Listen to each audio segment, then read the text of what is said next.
You've probably seen the signs around town that say if you see something suspicious, say something.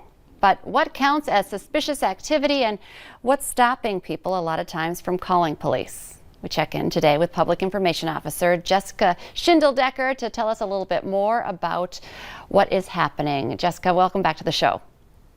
Good morning. First, can we just start with, what does it mean that something's suspicious? We use that word a lot. How about when it comes to Fargo Police? What do you explain to people as to when they should call you?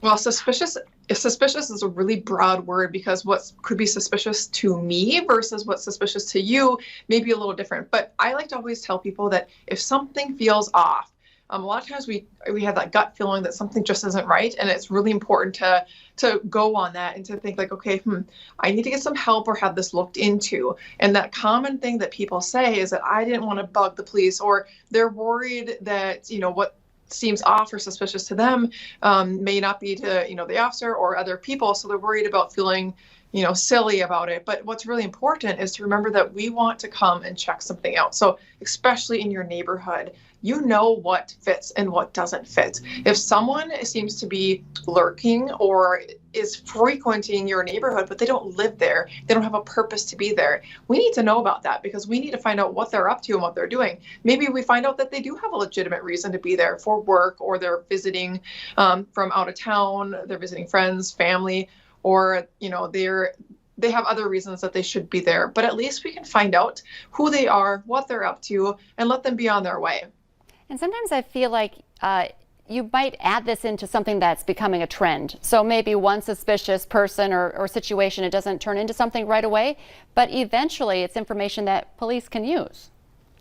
Absolutely. So let's take, for an example, in the past few weeks, we've noticed individuals going to social media talking about suspicious persons that they've encountered out in, that 13th Avenue corridor. We've had people who are concerned about the people that are lurking around or maybe approaching them, but they're not reporting that to police at the time of the call, which is really unfortunate because when we find out about it hours or even days after the fact, it puts us at a disadvantage because we're unable to go out there and try to locate or identify whoever those persons are and what they're up to. So that's why it's really important to call dispatch right away at the time that it's occurring, because maybe our officers, we know that maybe we've had multiple calls within a period of time involving similar persons or vehicles that match that same description, and we really want to figure out, okay, who are they and what are they up to? And we aren't able to put together those trends if we don't have our citizens and people in our community calling in the suspicious activity.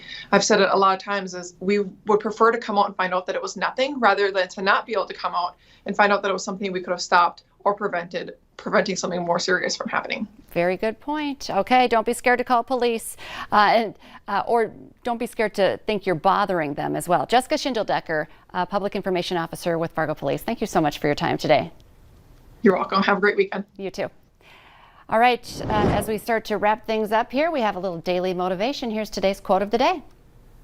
Discovering the truth about ourselves is a lifetime's work, but it's worth the effort. Mr. Rogers.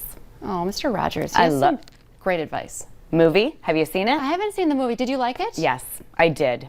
I mean, everyone grew up with Mr. Rogers. I think my one of my daughters, Marley, watched it at the Lights. It was one of the big movies on the big screen there. That would be cool. That would be cool. So, do you recommend it? I recommend it. It is not what I thought it was going to be at all. It's a great story. A really, really great story about just life and humankind and being kind, making choices, things like that. So yeah, it's really good. I watched it on an airplane. Oh. Mm-hmm. Well, yeah, Mr. Rogers' Neighborhood premiered on this day back in 1968 too. So if you liked Mr. Rogers back in the day, you would like the movie. Is that what you're saying? It really doesn't have a lot.